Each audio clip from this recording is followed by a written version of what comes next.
Students, welcome to STK classes. कैसे हैं आप सब? आई होप कि आप सब लोग अच्छे हैं और स्टडी कर रहे हैं ना। स्टडी तो करनी चाहिए। करेंगे स्टडी तभी आगे बढ़ेंगे, ठीक है। तो अभी हम स्टार्ट करते हैं। हम अपने लेक्चर को हम रिवीजन करेंगे बैंक रिकंसिलिएशन स्टेटमेंट की। जो भी मल्टीपल एमसीक्यूज होते हैं या फिर फिल इन द ब्लैंक्स होते हैं, उनकी रिवीजन हम करेंगे, ठीक है। तो सबसे पहले हम देखते हैं, मतलब बैंक रिको की थियरी भी आपकी क्लियर हो जाएगी, ठीक है। तो चलो स्टार्ट करते हैं। फर्स्ट क्वेश्चन है, overdraft means dash dash balance of cash book. Overdraft मतलब क्या होता है? ओवरड्राफ्ट एक तरह का लोन होता है। ओवरड्राफ्ट एक तरह का लोन होता है जो बिजनेसमैन को दिया जाता है। इससे क्या होता है कि समझो आपको पैसे की जरूरत है और आपके अकाउंट में पैसे नहीं है, बिजनेसमैन को करंट अकाउंट होल्डर वाले को ये फैसिलिटी जो है ओवरड्राफ्ट की वो दी जाती है, ठीक है। समझो उसके अकाउंट में 0 बैलेंस है, फिर भी वो पैसा निकाल सकता है। और फिर उसके 15,000 बैलेंस है और उसको 25,000 की जरूरत है, तो वो 25,000 कैश यूज कर सकता है। 25,000 मतलब 10,000 एक्स्ट्रा मनी यूज कर सकता है। वो बैंक की तरफ से उसे मिलते हैं। और उस जो ऊपर के 10,000 है या जो भी पैसा बैंक का वो यूज करता है, ज्यादा पैसे जो यूज होते हैं, उसको इंटरेस्ट पेड करना पड़ता है, ठीक है। उसे ही बोलते हैं ओवरड्राफ्ट, ठीक है। उसके बैलेंस में जो उसके अकाउंट में जो पैसा पड़ा है उससे ज्यादा वो पैसा यूज कर सकता है, या फिर नहीं भी पड़ा है तो भी उसको जितनी जरूरत है उतना पैसा वो यूज कर सकता है।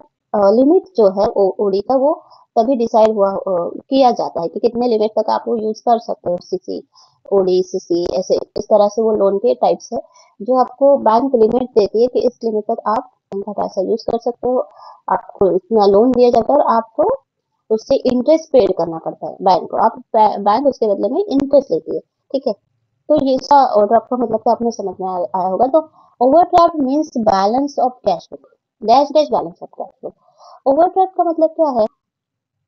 ओवरड्राफ्ट मतलब लोन लिया है बैंक से, ठीक है। जब नॉर्मली हम कैश बुक बनाते हैं तो कौन सा बैलेंस होता है? तब होता है डेबिट बैलेंस, ठीक है, नॉर्मली। लेकिन यहाँ पे क्या, ओवरड्राफ्ट है मतलब लोन लिया है, ठीक है।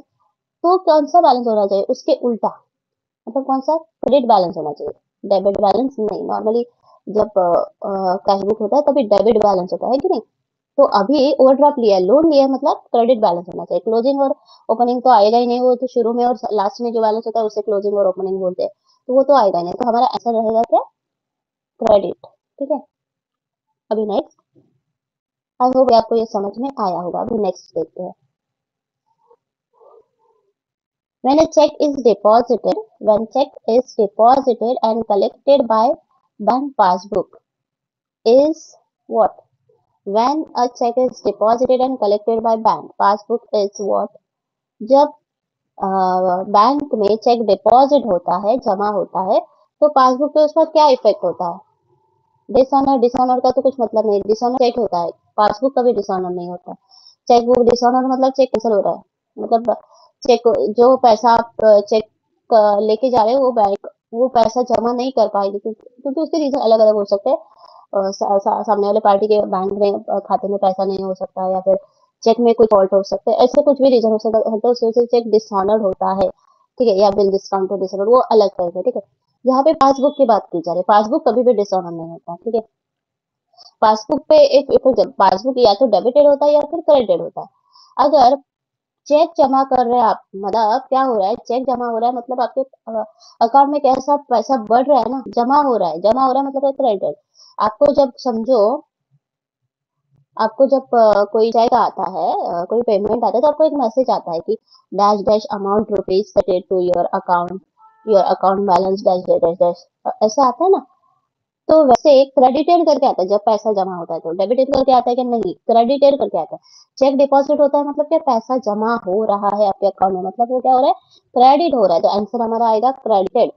ये बाकी के डिसऑनर तो मैंने समझा आपको कैसे नहीं आएगा। डेबिटेड तो आएगा ही नहीं, जब कटता है पैसा तब डेबिटेड आता है, जमा होता है तब क्रेडिटेड आता है, रिटर्न तो आएगा ही नहीं, ठीक है। अभी नेक्स्ट देखते हैं। A dash dash is a summary of financial transactions that take place over a period of time in bank account. यहाँ पे हमें क्या बोला गया है कि उस चीज को, उस स्टेटमेंट, उस डॉक्यूमेंट को क्या कहते हैं, जो आपके फाइनेंशियल ट्रांजेक्शन की समरी आपको देता है, उसको क्या कहते हैं। इसका मतलब ये है, ठीक है। विड्रॉल कहते हैं क्या, जिससे पैसा निकालते हैं उसको विड्रॉल स्लिप कहते हैं, तो ये नहीं होगा। बैंक एडवाइस किसे कहते हैं, जिससे जो बैंक लेटर कस्टमर को भेजती है अपने, उससे बैंक एडवाइस कहते हैं, तो वो भी नहीं होता। अभी बैंक स्टेटमेंट होता है। बैंक स्टेटमेंट वही है जो हम ढूंढ रहे हैं, जिसमें आपके पूरे ट्रांजेक्शन का समरी होता है। जो भी आपने ट्रांजेक्शन किया है, जो भी पर्टिकुलर पीरियड के अपने स्टेटमेंट में हुआ है, उस सारे उस पीरियड में जितने भी ट्रांजेक्शन आपने बैंक के साथ किए, जितना पैसा निकाला है, जितना डाला है, किसको कितना चेक दिया, ये सब आता है बैंक स्टेटमेंट। तो हमारा आंसर क्या होगा, बैंक स्टेटमेंट, ठीक है। पेइंग स्लिप क्या होता है, पेइंग स्लिप में आप पैसा जमा करते हो बैंक में, ठीक है, उसे डिपॉजिट स्लिप भी बोलते हैं, ठीक है। तो हमारा आंसर क्या हुआ, बैंक स्टेटमेंट, जिसमें हमें a bank statement is a summary of financial transaction that take place over a period of time in bank account, ठीक है। अभी नेक्स्ट देखते हैं, debiting and entry in cash book dash dash balance. क्या होता है, मतलब पूछा गया है कि कैश बुक में डेबिट की एंट्री डालने से कैश बुक का बैलेंस क्या होता है। यहाँ पे आपको ऑप्शन दिए, इंक्रीज होता है, डिक्रीज होता है, नलिफाइज होता है, या नन ऑफ द अबव, क्या होता है आंसर। सोचो कि आप कैश बुक बना रहे हो, ठीक है। अब जब कैश बुक बनाते हैं तो आप इस साइड में रिसिप्ट्स की एंट्री कहाँ पे करते हो, डेबिट साइड में, और पेमेंट्स की एंट्री कहाँ पे करते हो, क्रेडिट साइड में, है ना। यहाँ पे क्या बोला गया, debiting and entry in cash book. Cash book में अगर डेबिट कर रहे हैं आप, एंट्री मतलब रेसिप्ट्स मिली है, तो डेबिट करना मतलब क्या, कोई रेसिप्ट्स आएगी तभी आप डेबिट करोगे ना।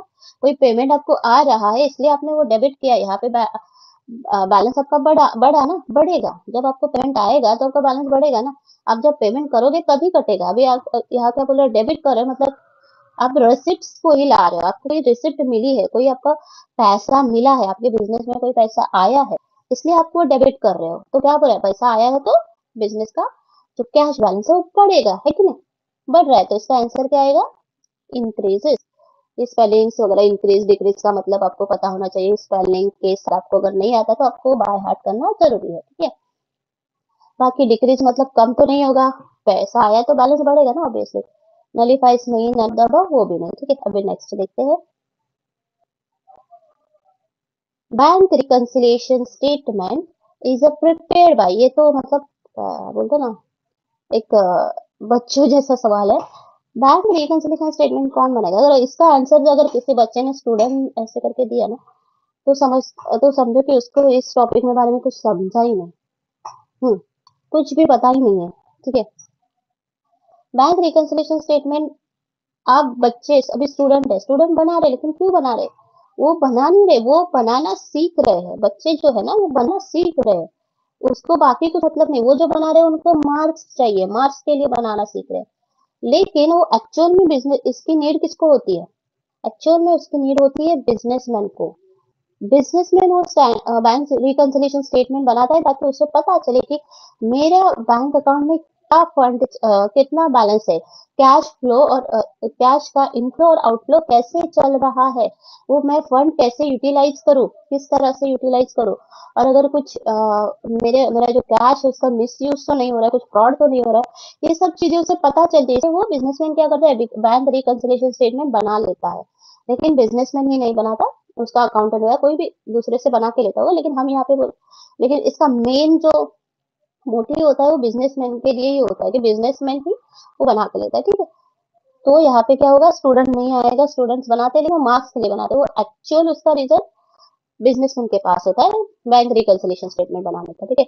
बैंक बनाती है क्या, बैंक नहीं बनाती, बैंक क्यों बनाएगी, बैंक के तो कितने सारे कस्टमर्स होते हैं, वो सबको बैंक रिकंसिलिएशन स्टेटमेंट बना के नहीं देगी। वो बोलो जो भी है आपका, आप मैटर सॉल्व करो, बाद में हमें पूछो, पहले आपके आंसर चेक करो, बाद में हम आपको बताएंगे, ठीक है।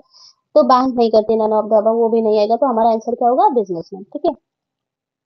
नेक्स्ट है, bank balance as per passbook means, balance as passbook, bank balance as per passbook, bank balance के हिसाब से पासबुक होना मतलब क्या होना, बैंक में बैलेंस कितना होता है, जब आप पासबुक देखते हो तो बैलेंस कैसा होना चाहिए, क्रेडिट होना चाहिए। कैश बुक में बैलेंस कैसा होना चाहिए, डेबिट, और उसके अपोजिट क्या, पासबुक होगा, ठीक है। अगर आपके कैश बुक में डेबिट बैलेंस है तो पासबुक में बैलेंस होना चाहिए क्रेडिट। ओपनिंग तो नहीं आएगा, ओपनिंग का तो कुछ सवाल ही नहीं है ना। बैंक का जो आपका पासबुक है उसका बैलेंस कैसा होना चाहिए, ऐसे उसने पूछा है। मतलब bank balance as per passbook, इसका मतलब क्या है? इसका मतलब ओपनिंग बैलेंस नहीं है, क्लोजिंग बैलेंस नहीं है। इसका मतलब आपको अभी डेबिट और क्रेडिट इन दोनों में आपका कंपटीशन है, तो आप क्या सिलेक्ट करोगे? तो आपको ये, अगर थियरी पता है, आपको ये बेसिक पता है कि भाई कैश बुक का बैलेंस डेबिट होता है तो पासबुक का बैलेंस क्रेडिट क्यों होना चाहिए। ठीक है, तो इसका आंसर हमें मिलेगा क्रेडिट। ठीक है, अभी नेक्स्ट देखते हैं। Bank gives overdraft facility to dash dash account holder. Bank जो ओवरड्राफ्ट फैसिलिटी देती है, मतलब लोन है एक प्रकार का, जो मैंने पहले भी आपको बताया, वो फैसिलिटी देती है कि आपको जितना भी अमाउंट है उससे ज्यादा फंड आप बैंक का यूज कर सकते हो, हम उस पर इंटरेस्ट चार्ज करेंगे और वो आपको देना पड़ेगा। ठीक है, तो वो जो फैसिलिटी है वो सेविंग अकाउंट वालों को नहीं मिलती भाई। इंडिविजुअल्स जो होते हैं, जो तुम्हारे हमारे की तरफ ऐसे जो इंडिविजुअल्स होते हैं, उनका सेविंग अकाउंट होता है। उनको बस ट्रांजेक्शन पे कुछ महीने का या महीने को या तीसरे क्वार्टरली ऐसे इंटरेस्ट दिया जाता है ऐसे, और उनको वो ट्रांजेक्शन कितने भी ट्रांजेक्शन नहीं कर सकते, उसके ट्रांजेक्शन की लिमिट होता है। रिकरिंग भी नहीं आएगा। Current account holder, current account holder जो होता है ना वो बिजनेसमैन का होता है। ये जो बिजनेसमैन होते हैं ना, वो जितनी मर्जी चाहे दिन में ट्रांजेक्शन कर सकते हैं, उनको कोई भी इंटरेस्ट नहीं मिलता, इंटरेस्ट उनको कोई भी नहीं मिलता। लेकिन उन्हें ये ओवरड्राफ्ट फैसिलिटी मिलती है। बिजनेसमैन जो होते हैं उनका करंट अकाउंट होता है, उनको ये ओवरड्राफ्ट फैसिलिटी मिलती है। ठीक है, जिससे वो फंड यूज, ज्यादा फंड यूज कर सकते हैं। ठीक है, next. Debit balance as per cash book is also known as. Debit balance as per cash book का मतलब क्या है? Also known as. अभी कैश बुक का बैलेंस कैसा होना चाहिए, मैंने आपको पहले ही बताया। कैश बुक का बैलेंस कैसा होना चाहिए? डेबिट में होना चाहिए। क्या होना चाहिए? डेबिट में होना चाहिए।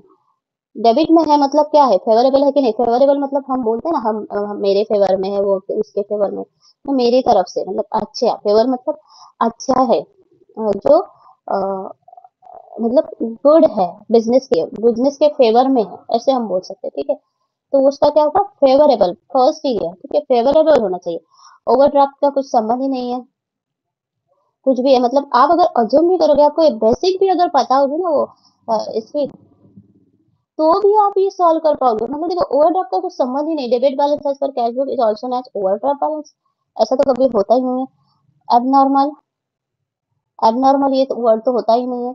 अनफेवरेबल, अनफेवरेबल नहीं होता। अगर डेबिट बैलेंस है तो इसके अनफेवरेबल और फेवरेबल में आप कंपटीशन कर, मतलब उसको कंपेयर कर सकते हो, सॉरी, कंपेयर कर सकते हो। फेवरेबल आएगा, अनफेवरेबल फेवरेबल आएगा। अगर आपको थियरी पता होगी, आपको बेसिक पता होगा, तो पता चलेगा कि कैश बुक का बैलेंस जो डेबिट होना चाहिए, मतलब रिसिप्ट उसके ज्यादा होने चाहिए और पेमेंट्स कम होने चाहिए। ठीक है, नेक्स्ट देखते हैं। हाँ, तो इसका आंसर आएगा फेवरेबल। नेक्स्ट है, when extract of cash book when extract of cash book and passbook are given for uncommon period, items dash dash items are considered for preparation of bank reconciliation statement। देखो, यहाँ पे बोला गया कि जब भी आपको बैंक रिकंसिलिएशन स्टेटमेंट बनाने को बोलते हैं, और वहाँ पे जो पीरियड देते हैं, जो डेटा आपको देते हैं ना, वो अनकॉमन पीरियड के लिए देते हैं। मतलब कुछ थोड़ा सा डेटा मई का, पासबुक का डेटा मई का, तो कैश बुक का डेटा अप्रैल का, ऐसे मतलब डिफरेंट पीरियड के लिए देते हैं। तो तभी क्या करना है, तभी हमें बैंक रिकंसिलिएशन स्टेटमेंट कैसे बनाना है, कौन से दोनों चीजों को कंपेयर करना है, कौन सी दो चीजें आपको ध्यान में रखनी है। तो तभी आपको उसमें जो कॉमन चीजें होती है ना, उनको ध्यान में रखना है। जब अनकॉमन पीरियड्स के लिए आपको बैंक रिकंसिलिएशन स्टेटमेंट बनाने को बोलते हैं, तो आपको कॉमन चीजों को ध्यान में रख के वो बैंक रिकंसिलिएशन स्टेटमेंट बनाना होता है। तो इसका आंसर आएगा कॉमन। ठीक है, नेक्स्ट देखते हैं।